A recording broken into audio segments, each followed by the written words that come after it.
A game where you fight for meaning in a world that may not have any. A game that places this idea inside you that you have a purpose, a reason, something worth moving forward for. And for a while, that is enough. But the longer you keep playing, the harder it becomes to ignore a simple question. Is this purpose even real? NieR Automata doesn't rush to answer that. It lets repetition do the work. It lets routine settle in. And slowly, the certainty you started with begins to fade. You play as androids created by humans, told that humanity fled to the moon long ago, leaving you behind to fight a war against machines in hopes of reclaiming Earth. From one object to the next, what could feel like repetition quietly becomes something else. Because NieR Automata, repetition isn't a flaw, it's the point.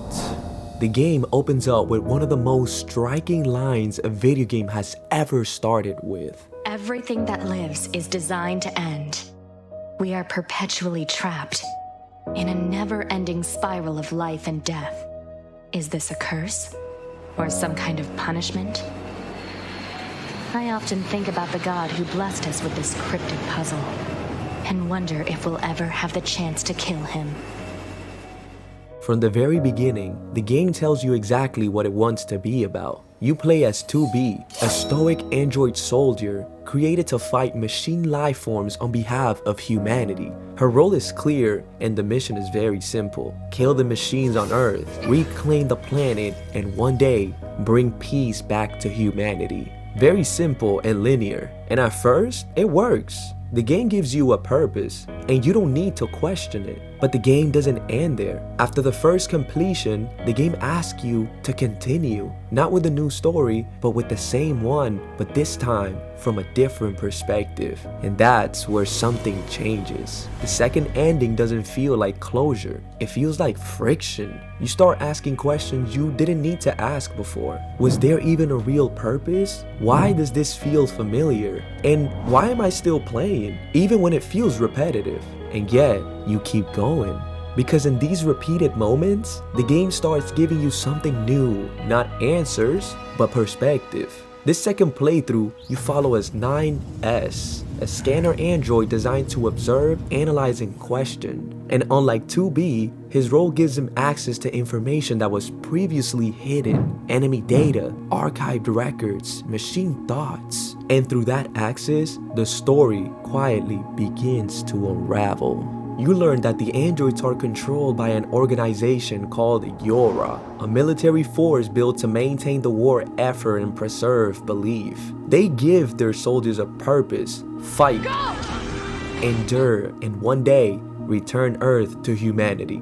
But NieR digs a little deeper than that. That purpose, to him, starts to feel less solid. Not because it's immediately proven false, but just because the more you learn, the harder it becomes to hold on to this certainty you started with. Through NieR's scanner abilities, the game begins to open doors that were previously closed.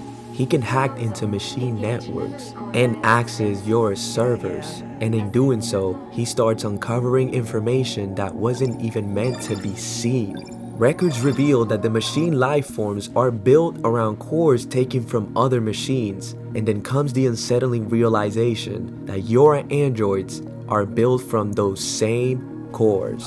The line between enemy and soldier basically starts to blur. And this isn't even the truth that changes everything. Buried deeper in the data is something even worse. Humanity is already extinct. So by this point, you've already played the game twice, not as two different stories, but the same events, viewed from different perspectives. And now, with this knowledge, everything you've done starts to feel hollow. Every mission or machine destroyed, it wasn't leading towards anything. YORA kept the androids moving by maintaining a lie that humans still existed, watching from a base on the moon. But there was never no council, no survivors, no voices speaking in real time. It was all pre-recorded messages, automated broadcasts, and archived fragments of human language. And this moon wasn't even a destination. It was more of a symbol, a place no android could ever reach, and therefore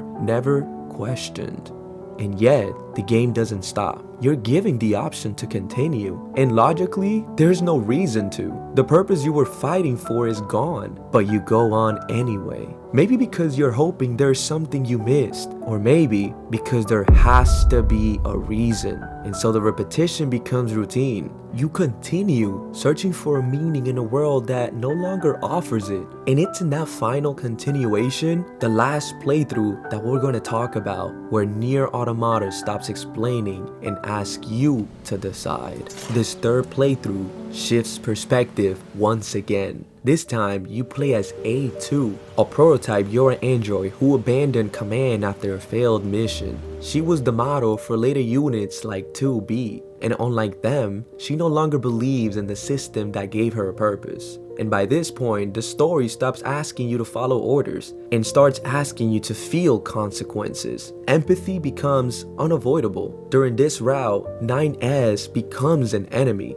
and it is not because he's evil, but because his perspective has shifted. 2B, infected by the logic virus, she knows she's losing control. She asks A2 for a mercy killing, choosing death over becoming something she no longer recognizes. And A2 accepts. And when 9S later witnesses this moment without context, all he sees is loss. He swears revenge, not knowing that what he saw wasn't betrayal, but mercy.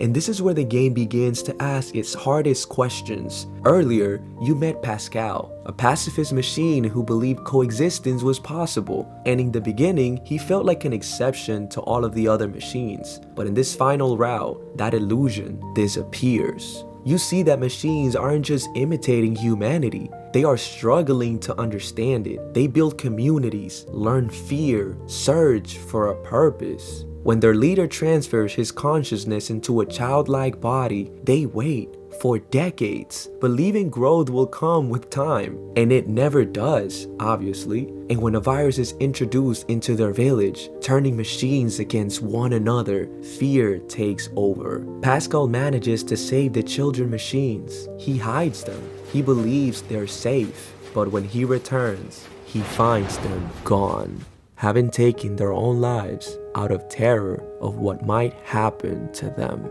The most devastating part isn't the loss, it's the realization that Pascal was the one who taught them fear in the first place. Later, Pascal admits he no longer has a reason to exist. He asks you to make a choice: end his life or erase his memories.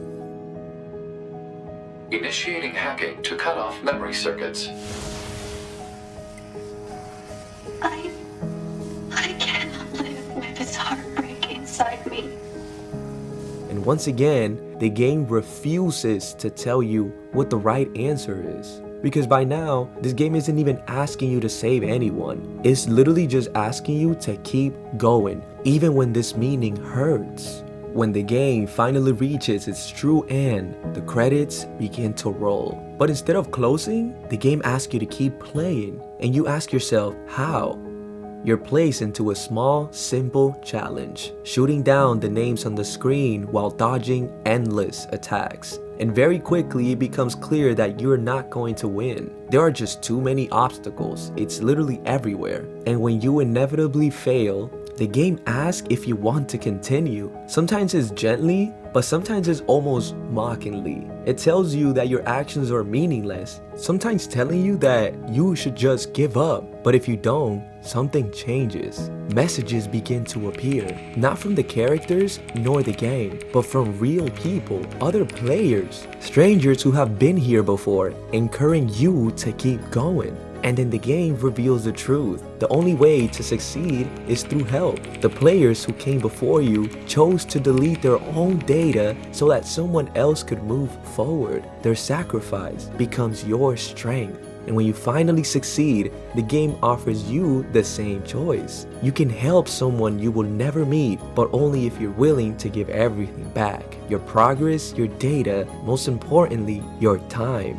And in that moment, NieR Automata quietly offers an answer. And that answer comes in the form of connection. Purpose isn't found in endless conflict. Sometimes, it's found in choosing to help, even when there's nothing in it for you. And maybe that's what NieR has been saying all along. Meaning doesn't come from the world making sense. It comes from continuing anyway and choosing to make that continuation matter. If you like this video, leave a thumbs up and don't forget to subscribe so you can join me in this beautiful journey of character writing.